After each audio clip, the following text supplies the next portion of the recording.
Welcome back. All right, so a video I wanted to do today, we're a little less than 2 months out from the playoffs, is take a look at the 16 teams that are currently above the playoff line. I've got them in order of the standings that I got from the NHL's website itself.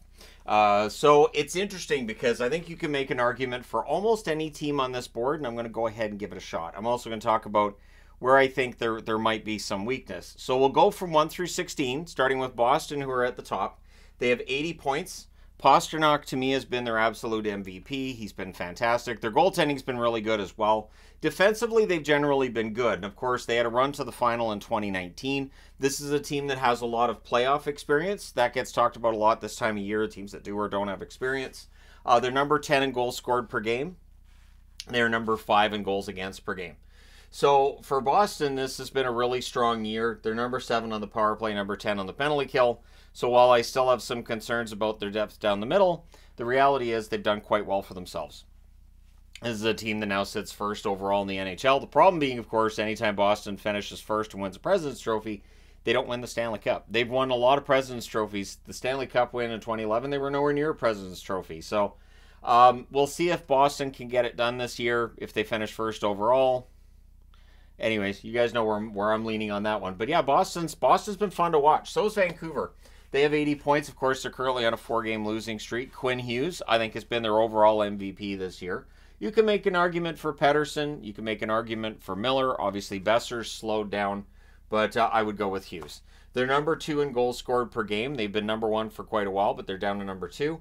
Number 7 in goals against per game, which feels like that's dropped. But when you allow 10 goals against Minnesota and you have a bit of a rough go on the road, they allowed 5 last night against Seattle. Yeah, those numbers are going to start to fall off a bit.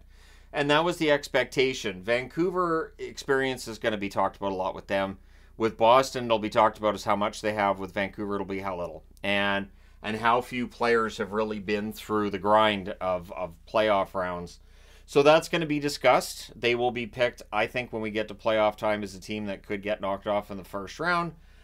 That's my pick. I think a lot of people, not Canuck fans, but I think a lot of people are going to say, all right, this is where the upset's going to be. So we'll find out.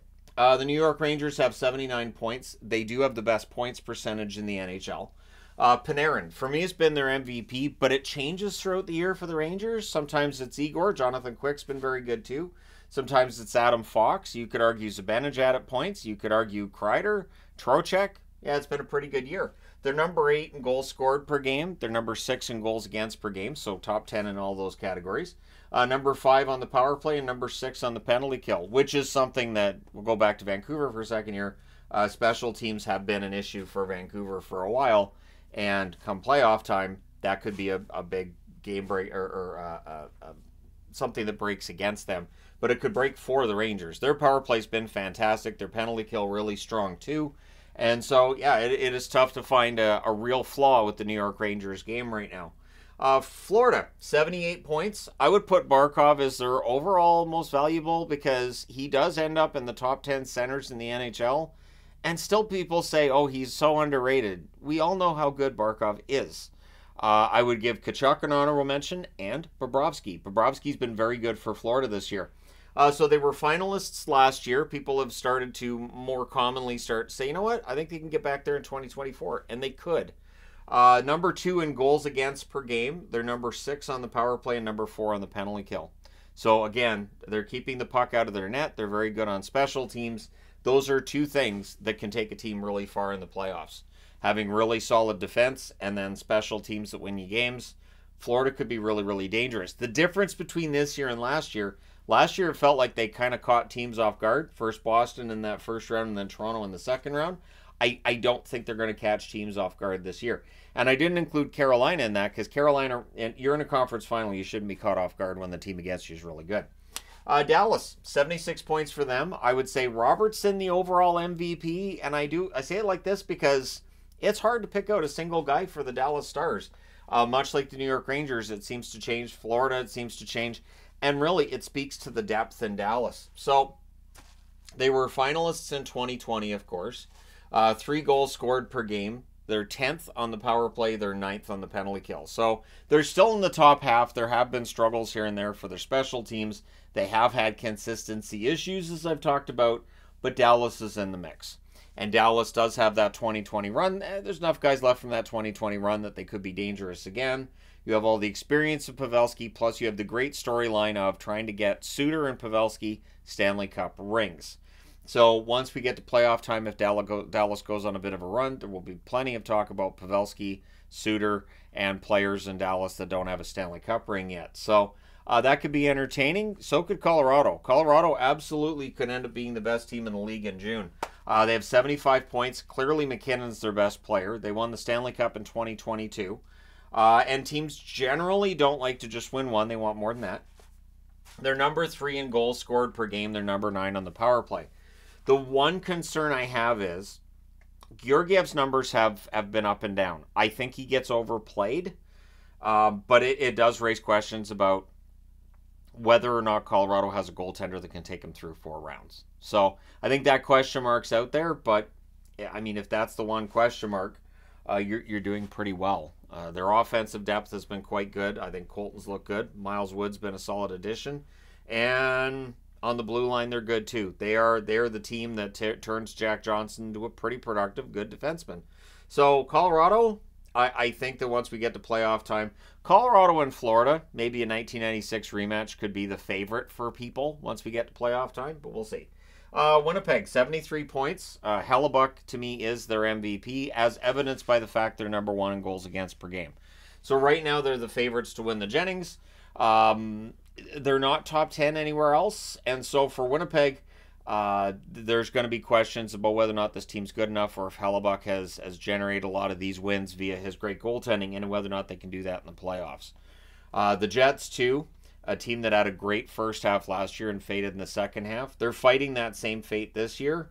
I don't think they're going to end up out of the playoffs. I'd be very surprised if that happened. They're currently 11 points ahead of St. Louis, just as an example. So they'd have to really fall off in order to end up even threatening to miss. But for Winnipeg, if the second half's not as good as the first half, I don't know how many people are going to take them in the playoffs, especially since, look at this, all three of these are Central Division teams. If Winnipeg is in Colorado to start the playoffs, I would not be surprised if like 5% was the amount of people who were saying Winnipeg would take it. But we'll see. You know, teams have proven the pundits wrong before. I've definitely been wrong many, many times. I'm more entertained when I'm wrong than when I'm right. So we'll see. Carolina also has 73 points. To me, Sebastian Aho, their MVP. But Kochekov's really doing his best to show what he can do in the net, isn't he? They're number 4, or the number 10, I should say, in goals for per game. They're number 8 in goals against per game. They're 3rd in power play and 3rd in penalty kill. The only question around the Carolina Hurricanes is a very simple one. Can they score goals when it matters in a conference final? They have had struggles with their offense in the playoffs. It just sputters out, and they end up being eliminated. It's happened every year under Brindamore. So they get to the playoffs. They can usually get out of the first round, maybe out of the first 2, and then the offense just kind of dries up. So if they can reverse that trend and have their offense just as good in the 3rd round as in the first, Carolina may very well win their first Stanley Cup since 2006 and their 2nd overall. Toronto, 72 points. Austin Matthews, clearly their MVP with like 800 goals. That's ridiculous. They're number 1 in goals scored per game. Without Matthews' 52 goals, they'd probably be like, 50th. And they're number 2 on the power play because you got Matthews on the power play. You got Marner. You got Nylander. You've got Riley. You've got Tavares. You've got a pretty good power play you can put out there for the Toronto Maple Leafs. So with Toronto, of course, there is the negative stigma around this team. There is the psychological warfare this team seems to wage with itself in the playoffs, where they're just self-sabotaging. And can they avoid that this year? Against Florida last year, I didn't think they played bad. They weren't as good as Florida. They did get the victory over Tampa Bay. Maybe that leads to more success this year. We'll see. But it felt like in the 2nd round when Florida took them out that it kind of ruined that feel-good story of them finally getting out of the first round, because in the 2nd round they kind of got shoved aside. So definitely need to show some progression in the playoffs. Can I argue them for the Stanley Cup right now? It's hard because I look and I think Samsonov, Wall, Jones, can I see any of those goalies taking them there? it's a struggle, and yet if somebody had told you a year ago at this time Adin Hill was going to be this great goaltender and he was going to lead Vegas to a Stanley Cup, probably would have had him committed. So I do think Toronto is a team that has been snake bit by the reality that the Atlantic always has three good teams, and while they're one of the three good teams in the Atlantic, they usually come out on the short end. Almost always in the first round, and last year in the second. So hopefully that changes this year. And I mean that. I mean hopefully it changes. Vegas, so the defending Stanley Cup champions. I'm wearing the Henderson Silver Knights because why not? They have 70 points. Adin Hill, for my money, has been their MVP so far this year. Honorable mention to Marcia So. 2023, of course, Stanley Cup winner, trying to win 2 in a row. They're number 10 in goals against per game. They don't rank top 10 anywhere else. This is not a team that looks like a contender right now. This isn't a team that's looked really like a team that's going to win another Stanley Cup outside of the first, I would say, 15 games of the season, where they look like an absolute machine. And since then, it's been a bit of a regression back. They've won enough games to keep themselves in the hunt for potentially finishing first in that division, but yeah, it's not going to be easy for them. Not going to be easy at all. The Edmonton Oilers, 68 points for the Oilers. McDavid is their MVP. He is absolutely one of, if not the best player in the NHL. It starts an argument if you want to have that discussion. They're number 5 in goals scored per game. They're number 4 on the power play. That power play last year was ridiculous, so it makes this year's power play look even though it's 4th overall in the NHL. That's how high the standard is when it comes to the special teams numbers in Edmonton. And again, this team will go as far as I think Skinner will take them. So if Skinner can up his game in the playoffs and show that he's a star goaltender for now and for the future, Edmonton absolutely could be the first Canadian team to win the Stanley Cup since 1993. But it's going to require a lot of work, and getting out of the division won't be that easy.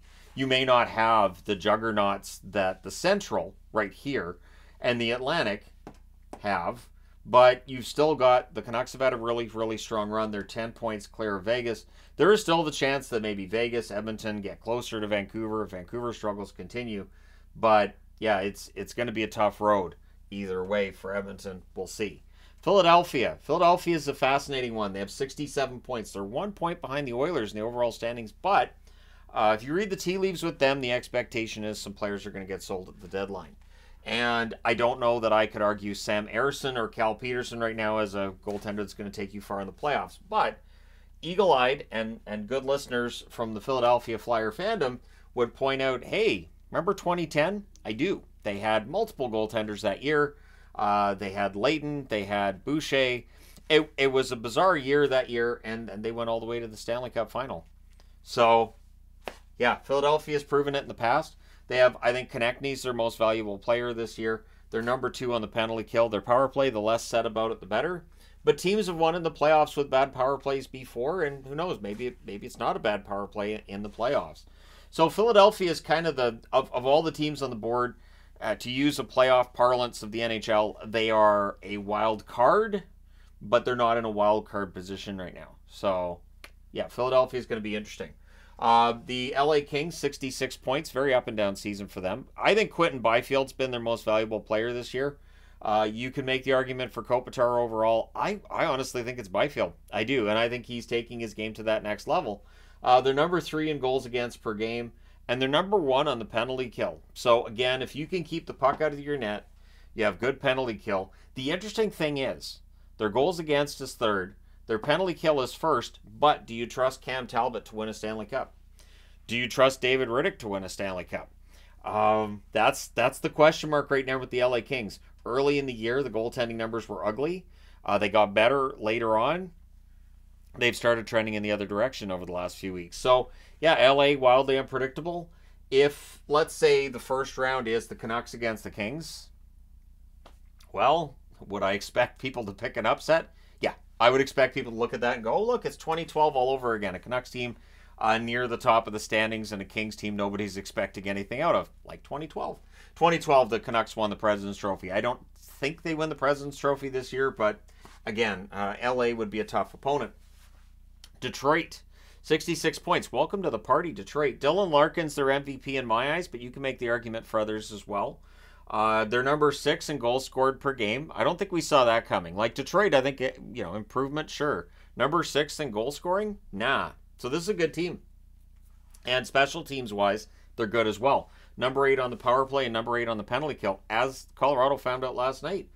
They had the power play goal when they needed it, and they got a penalty kill when they needed it. So Detroit, I don't think are going to be a pushover in the first round.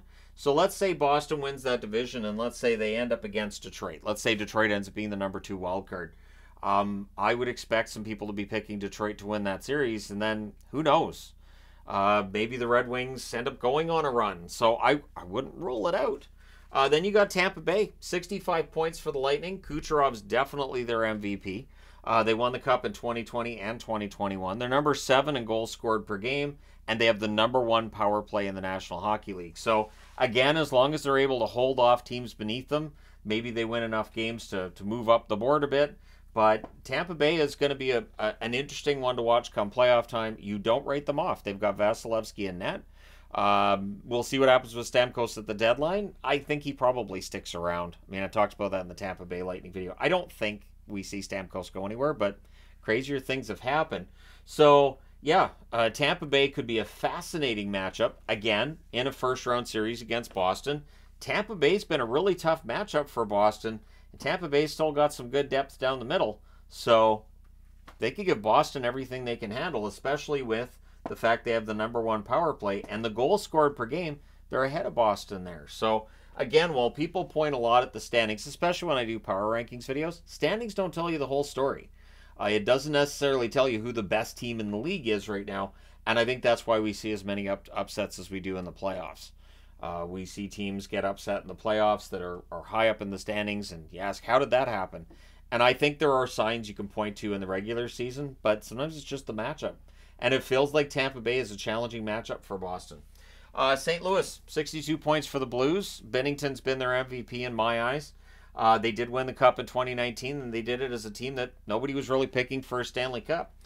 So that's one thing that 2024 would have in common with 2019. We're 5 years removed from that Stanley Cup. Man, that's crazy, isn't it? But yeah, we're 5 years removed from that Stanley Cup. I don't know if the Blues have the horses up front. I don't know if they have the horses on the blue line either.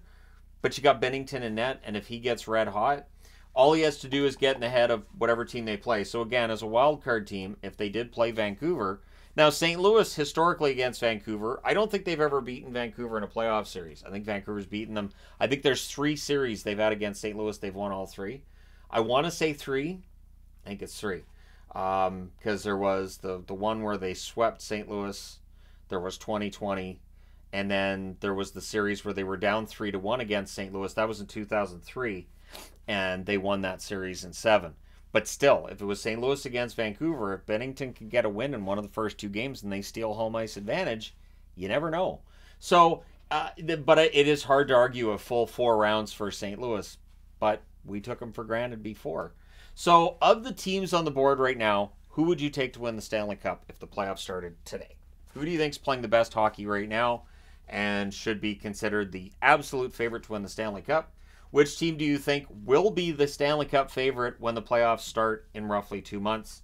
And which underdog do you think is going to be the most fascinating? So I restricted this just to teams that are above the playoff line at this point, keeping in mind that there's other teams not on the board like Nashville, Minnesota, who could be interesting should they push out the Blues at some point or whatever happens there. But I wanted to restrict it to the top 16 teams. Let me know your thoughts. I may do this again in a month. I may do this again as we get closer to the playoffs and just see how things have changed. But let me know your thoughts. Do hit like and subscribe if you haven't done so thus far.